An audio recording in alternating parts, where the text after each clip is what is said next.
Hello everybody, Venom here, and welcome to part 2 of hunting the last unsolved Halo 3 ODST Easter egg video. Really interesting video, guys.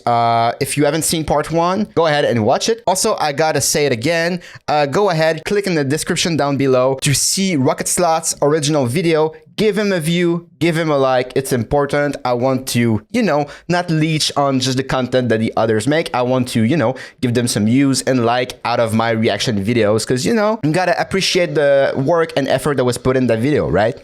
All right, guys, so on that note, let's just carry on. I'm really curious. Wants those elites and tells the game that they must remain in their original spawn location for whatever reason. It's a little bit weird. Well, now at this point, we were getting paranoid playing this. Okay, so just because that was an awkward moment to cut the video, so I'm sorry about that.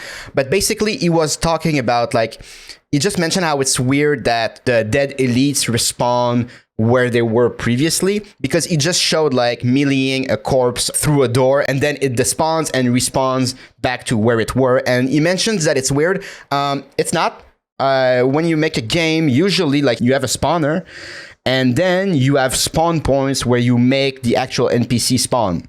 In the spawner, you're okay, you can spawn elites, whatever. And obviously, I don't know the Halo tech, but it's a bit the same everywhere. It's a spawner. So you can dictate what to spawn, and then you tell it where to spawn it, right? So it makes sense to me that if you push a corpse outside its zone and then it despawns, it's gonna respawn to the spawner with the appropriate spawn location. So that's not weird to me.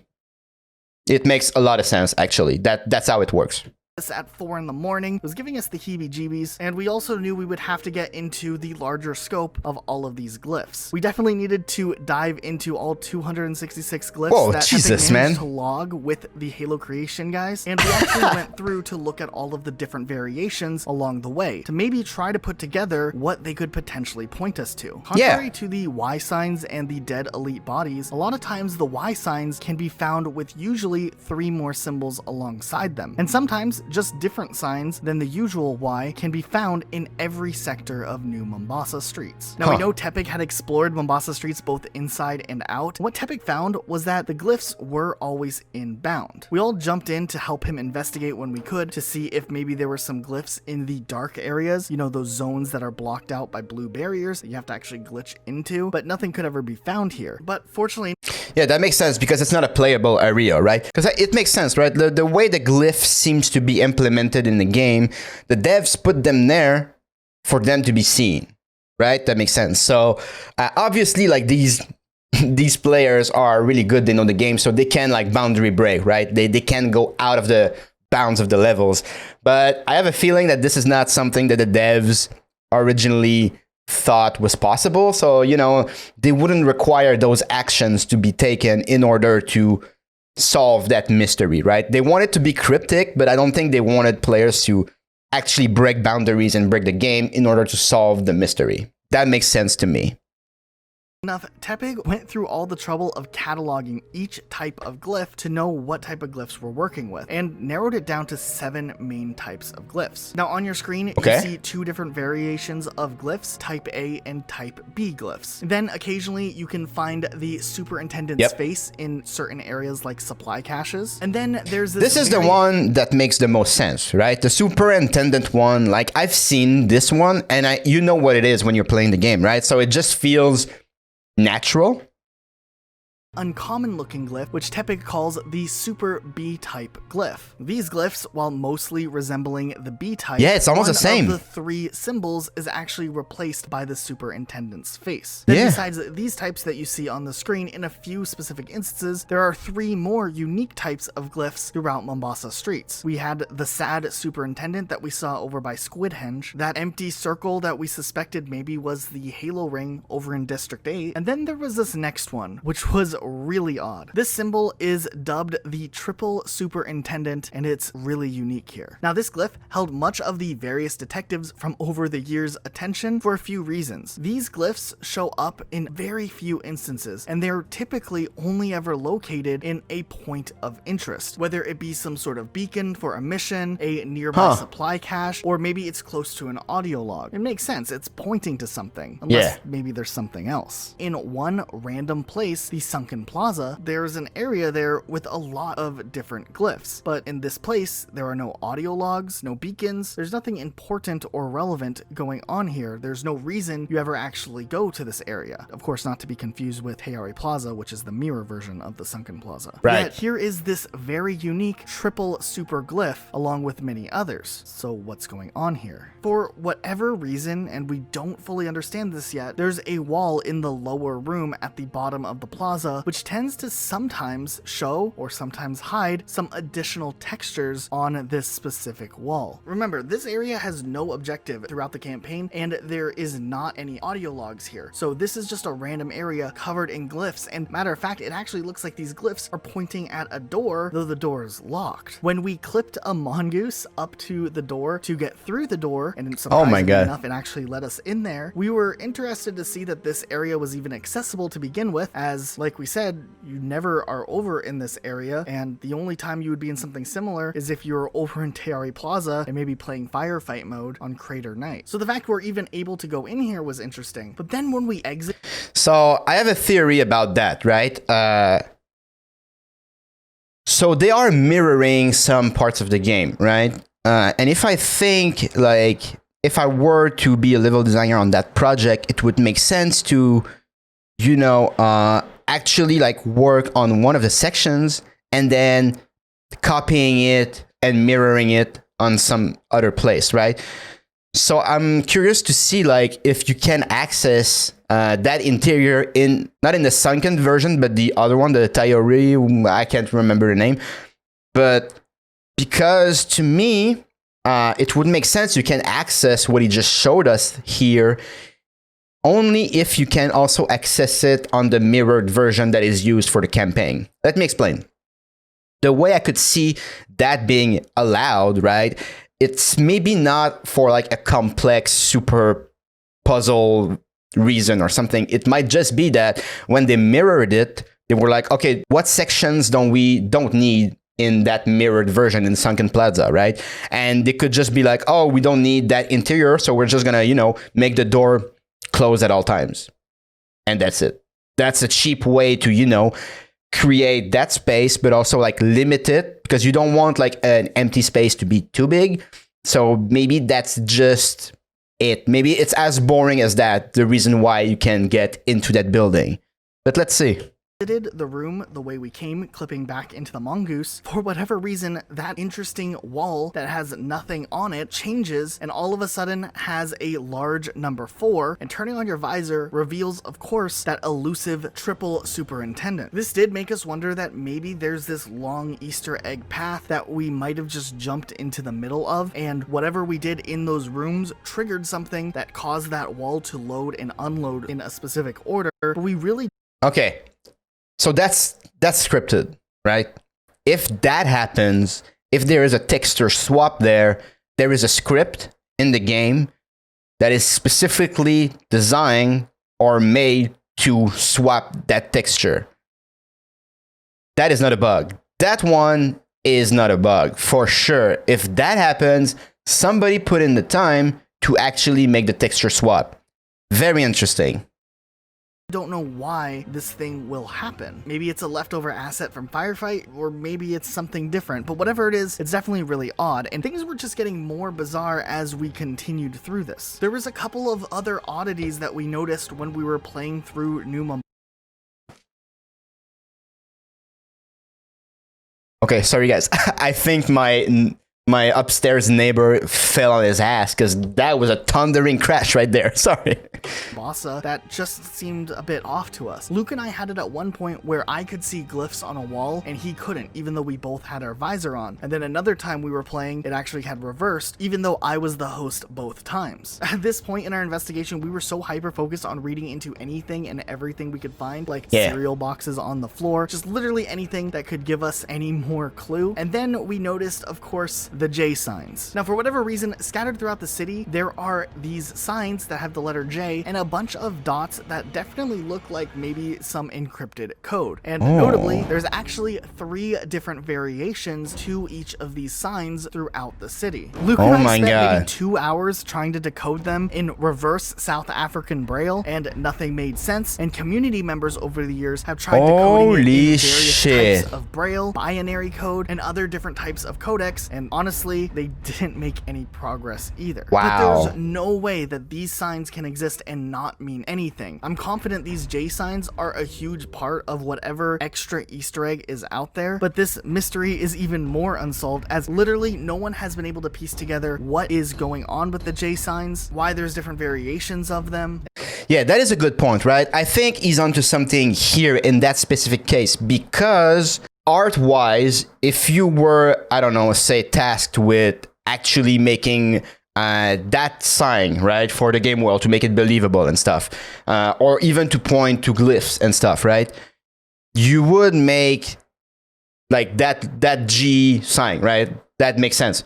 But if you would make different variations of it, you would change the letter, or like what I'm trying to say here is that why would you change those dots in there?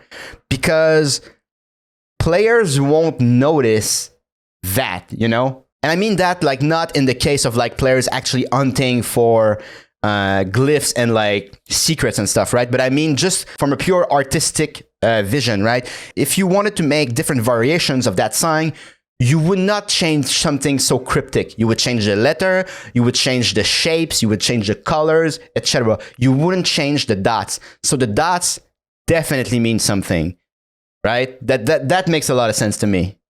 And to this day, it's something a lot of people have looked into, and no one's been able to make a discovery. Now, that's despite crazy. The differences in all of the glyphs across New Mombasa and all of the awesome cataloging that Tepig did, we kind of were starting to feel like we were hitting a dead end. Maybe these do just exist as an aesthetic, and maybe they're just supposed to be something we can't decipher intentionally, and that's just part of the charm. Perhaps it is the engineer's story just told in picture form. There's a lot of possibilities, but we may never actually know if there is in fact something more that we're just not finding yet. Of course, that was until we found an old email interview from a member of the Secret Glyph project who was able to discuss with Dan Miller, the at the time campaign designer at Bungie and known for his work on Halo 3 and ODST amongst other games, about the search for the Easter egg, and it gets so much more deeper. When explicitly asked straight up if there even was an Easter egg behind those glyphs, Dan Miller actually responded saying that secret is also a secret internally, with a total of maybe 4 people in all of Bungie that knew about it. I don't. This stuff was placed by Joseph Staten. I had no role in it. Oh no! While this doesn't give... Oh! A secret internally. Oh, that's so nice. That makes sense, right? Because if like few people know about it internally, the chances of it like leaking from one of the employees is lessened, right? That makes a lot of sense.